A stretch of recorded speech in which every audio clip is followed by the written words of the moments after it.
हा शनिवारवाडा आज 294 वर्षांचा झाला।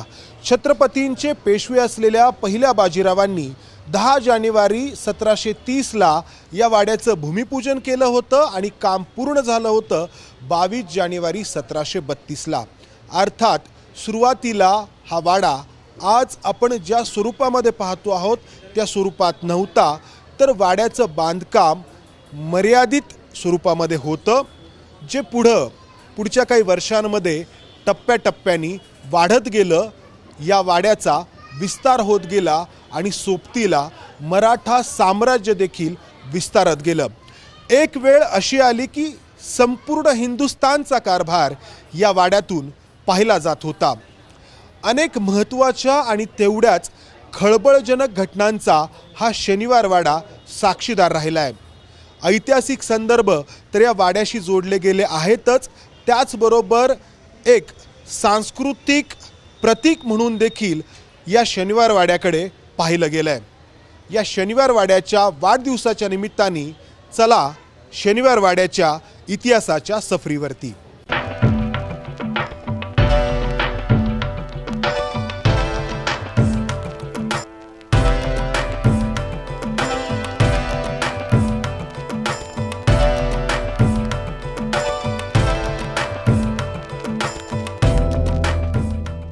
पहिल्या बाजीरावांनी 1732 ला जेव्हा या वाड्याची वास्तुशांत केली तेव्हा हा वाडा 2 मजल्यांचा होता आणि हे असे 3 चौक या वाड्यामध्ये होते। पेशव्यांनी त्यासाठी त्यावेळचे 16,000 रुपये खर्च केले होते। पुढं नानासाहेब पेशवे आणि सवाई माधवराव पेशवे यांच्या कारकिर्दीमध्ये या वाड्याचा वेळोवेळी विस्तार होत गेला आणि जेव्हा मराठा साम्राज्य पेशवाई शिखरावरती पोहोचली तेव्हा हा वाडा तब्बल 6 मजल्यांचा झाला होता। अनेक बुरुज या वाड्याला आहेत, एकूण 5 दरवाजे या वाड्याला आहेत आणि मुख्य दरवाजा माझ्या पाठीमागे जो उत्तर दिशेकडे आहे। या वाड्यामध्ये पेशव्यांच्या कुटुंबातील अनेकांना राहण्यासाठी वेगवेगळे कक्ष होते। 1818 साली जेव्हा पेशवाई बुडाली, पेशवाईचा अस्त झाला, तेव्हा या वाड्याच्या दुरावस्थेला देखील सुरुवात झाली। 1827 ला जी मोठी आग लागली त्यामध्ये हा वाडा पूर्णपणे जळून खाक झाला।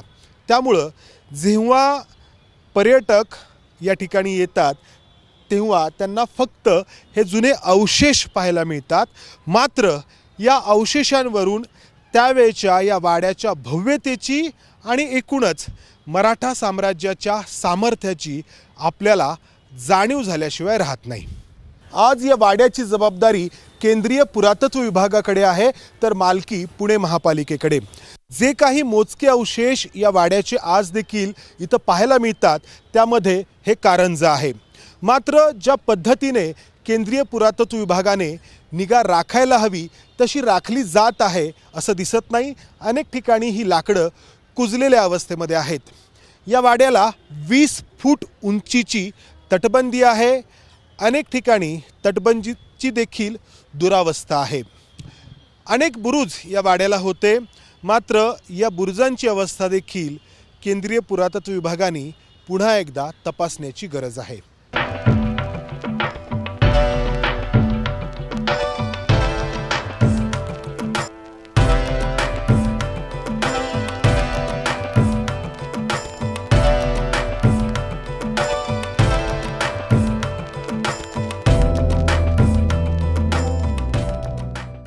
काका मला वाचवा ही 18 वर्षांच्या नारायणराव पेशव्यांची आर्त किंकाळी उमटली ती शनिवारवाड्याच्या याच कोपऱ्यामध्ये। तेव्हापासून शनिवारवाड्याच्या दक्षिणेकडील या दरवाजाला नारायण दरवाजा असं नाव मिळालं।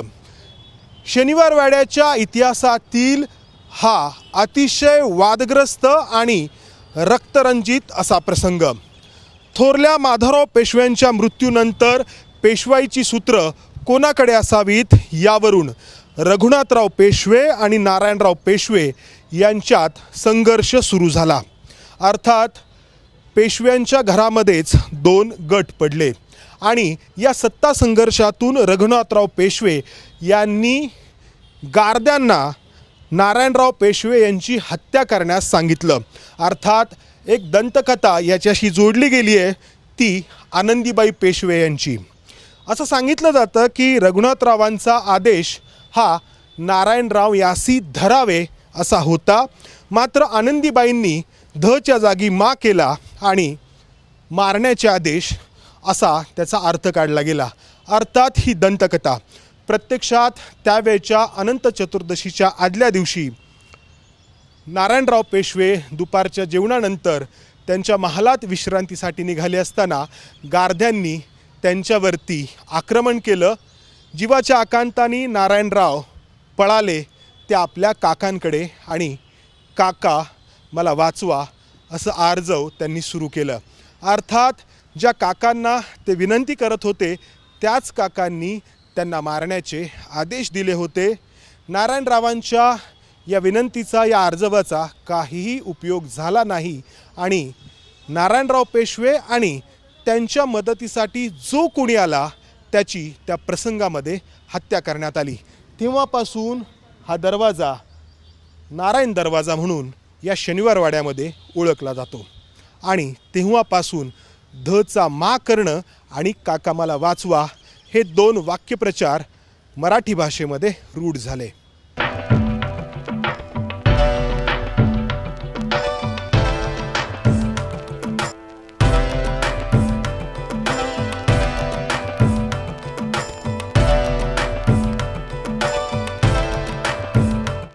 शनिवारवाड्याच्या मुख्य दरवाजाच्या वरती असलेला हा सज्जा आज शनिवारवाड्याचा एकमेव असा हा भाग सुस्थितीमध्ये पाहायला मिळतो।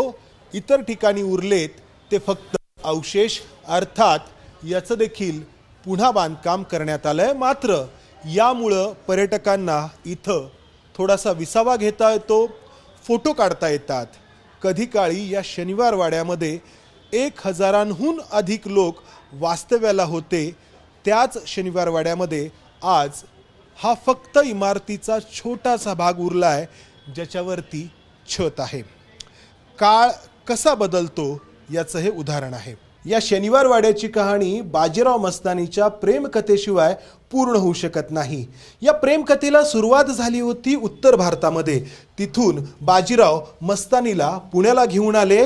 या शनिवारवाड्यामध्ये बाजीरावांनी मस्तानीला आणलं आणि तिच्यासाठी या शनिवारवाड्यात स्वतंत्र असा महाल उपलब्ध करून दिला, तिला पत्नीचा दर्जा दिला। शनिवारवाड्याच्या मुख्य दरवाजाला लागून असलेला हा दरवाजा मस्तानी महालाकडे येणारा दरवाजा म्हणून, मस्तानी दरवाजा म्हणून आज देखील ओळखला जातो। मस्तानीला बाजीरावांपासून शमशेर बहादूर म्हणून मुलगा झाला, मात्र बाजीराव आणि मस्तानीचं वाढत चाललेलं हे प्रेम त्यावेळच्या पेशवे कुटुंबातील अनेकांना मान्य नव्हतं। एकीकडे बाजीरावांनी मस्तानीला पुणे जिल्ह्यातील पाबळ आणि केंदूर ही 2 गावं इनाम म्हणून दिली होती।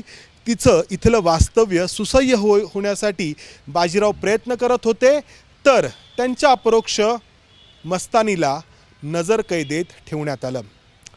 त्यातून ताण वाढत गेला आणि 1740ला पहिल्या बाजीराव पेशव्यांचं सावरखेड या ठिकाणी निधन झालं आणि त्यानंतर काहीच दिवसांनी त्याच धक्क्यातून मस्तानीचा देखील शेवट झाला। या प्रेमकथेचा हा करुण अंत देखील या शनिवारवाड्याशी जोडला गेला आहे।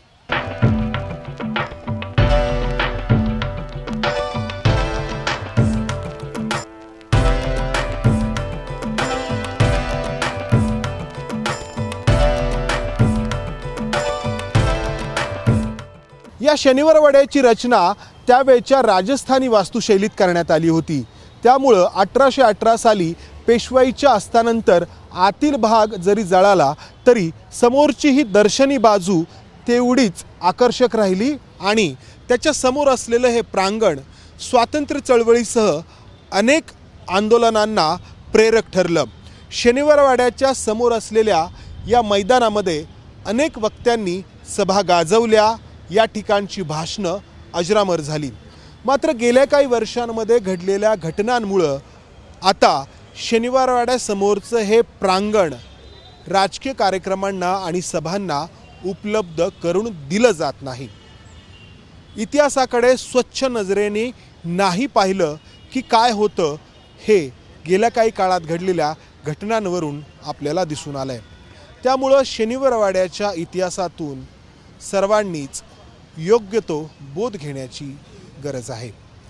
कॅमेरामन विजय राऊत, मंदार गुंजारी, ABP माझा, पुणे. ABP माझा, उघडा डोळे बघा नीट.